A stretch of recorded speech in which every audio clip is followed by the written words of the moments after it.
Sud Radio refait sa déco avec Maison Créative. Sandrine Debruyne. Bonjour Sandrine Debruyne. Bonjour Jean-Marie. Directrice de la rédaction de Maison Créative. Sandrine, vous êtes arrivée vêtue de noir, vous êtes en deuil. Mais évidemment, on va parler décoration, on va parler de notre intérieur. Et c'est le moment de mettre une petite touche de Buckingham Palace dans notre intérieur. Ouais, c'est un petit peu triste ce matin quand même. Une grande partie du peuple anglais est très attaché à la famille royale. C'est aussi le cas dans le reste du monde, évidemment. Alors, véritable icône, de toute manière, personnalité emblématique de notre siècle. The Queen Elizabeth déchaîne les passions et c'est pas pour rien qu'il existe une multitude d'objets de décoration, évidemment, à son effigie. Alors, quels seraient les 10 objets de décoration british à avoir chez soi pour se donner un air d'outre-Manche ? Et lui rendre hommage tant qu'à faire. Alors, j'ose espérer que vous avez déjà, cher Jean-Marie, la tasse commémorative du jubilé de platine 2022. Bon, je vous l'offre alors. Promis, je vous la ramène. Continue. Avec beaucoup d'humour, un portrait évidemment très décalé, peut-être noir et blanc, vous savez, avec ce bubblegum rose, parce que la reine avait quand même beaucoup d'humour. Elle a fait même pendant son jubilé un petit teasing avec le petit ours Paddington. On peut avoir, et ça ce serait chouette même de l'avoir, je dirais, la couverture du single des Sex Pistols qui est sorti en 77, qu'on peut accrocher au mur. C'était pour fêter sa 25e accession au trône, évidemment. Alors, ce sera un petit peu plus symbole Destroy, punk. Destroy ? Bah oui, parce qu'il y a quand même une grosse polémique quand même. Parlant de collectionner et de collectionneurs, on a Playmobil et Lego qui ont fait des petites égéries. En fait, donc ça c'est plutôt amusant pour les plus jeunes. Le célèbre canard en caoutchouc, ça c'est pour les fétichistes, à condition d'avoir uniquement celui qui est habillé en violet, s'il vous plaît. Canard en caoutchouc violet. Alors, mais oui, mais c'est vraiment, j'assure que ça se recherche, ça va se trouver à prix d'or.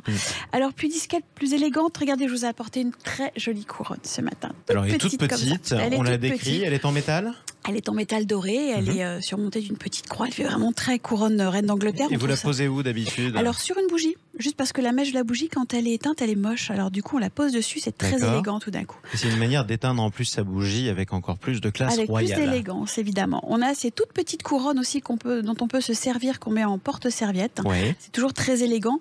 Généralement, les invités partent avec. Ils s'en font des bagues, un petit rond de serviette métallique, très sympa. Voilà, ça c'est vraiment des petites idées très amusantes. Et puis bien évidemment, on parle de tartan, on parle de couleurs acidulées, on parle de papier peint Liberty dans la déco. Le chic excentrique des Britanniques fait un peu swinguer nos intérieurs. Concrètement, c'est une alliance de belles matières comme le velours, comme le bois.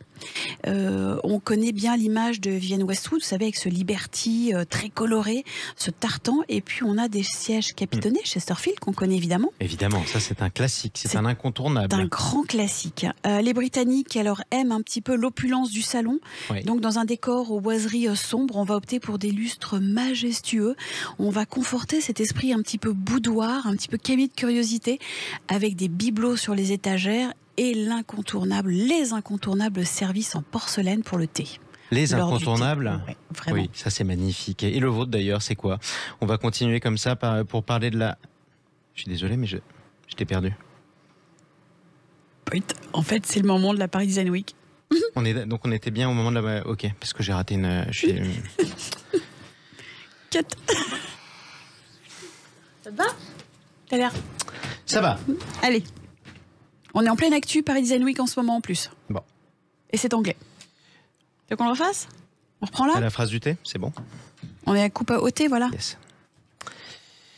Bon, justement, c'est en ce moment même, on va parler de Paris. L'actualité, c'est le design. La Paris Design Week, Attends, je vais refaire. C'est en ce moment même, voilà. Ouais. J'arrive pas à trouver le truc. Je reviens. Donc, la porcelaine pour le thé. Oh. Ok, c'est bon. Allez, on retraverse la Manche, Sandrine, puisque c'est en ce moment même la Paris Design Week et le salon Maisons et Objets. Les tendances de cet hiver sont-elles britanniques ? Et oui, quand je vous dis que cette femme, cette reine, elle sera toujours présente. Nous sommes sur le retour aussi du tartan, version design, avec les tables de fête qui seront quelque peu royales. Ah. Vraiment, c'est amusant parce que c'est vraiment la grande thématique. Et c'est vrai que dans l'univers du lifestyle, elle est quand même perçue. On la connaît pour ses couleurs. On la salue quand elle est en bleu azur. On l'admire quand elle est en rouge flamboyant. On l'acclame quand elle est en jaune poussin. Elle peut tout se permettre. C'est vrai qu'avec ses 70 ans de règne, Elisabeth a quand même longtemps occupé le devant de la scène mondiale avec toutes ses couleurs, ses tenues vraiment très sculptées. Et tout était très calculé. Ça, on en parlera peut-être plus tard. Mais c'est vrai que pour ces têtes couronnées, tout s'adapte. Un environnement aussi très coloré. Quand elle part en Irlande, c'est le vert qu'elle va privilégier. Eh bien, écoutez, c'est un peu pareil dans la déco. Voilà, on va suivre un petit peu ces tendances très, très, très colorées. On vous en dira plus. Mais on nous en dira plus dans la suite. Dans l'univers, en tout cas, dit du lifestyle, du style de vie, du mode de vie, elle était perçue comment, la reine Elisabeth II ? Elle était perçue comme une tendanceuse, en fait. C'était très, très amusant. Je vous rappelle que les bookmakers, quand même, tenaient des paris sur la couleur de son chapeau qu'elle allait porter au Royal Ascot. Alors, c'est l'événement officiel qui se tient pendant une semaine. Imaginez, c'est toute une civilisation et toute une tradition qui s'en va comme ça. Nous, on va essayer, en tout cas, en déco, de lui rendre encore hommage pendant un certain temps. Un bel hommage à lire, notamment dans Maison Créative, dont vous dirigez la rédaction. Merci beaucoup, Sandrine Debruyne. À bientôt. God save the Queen.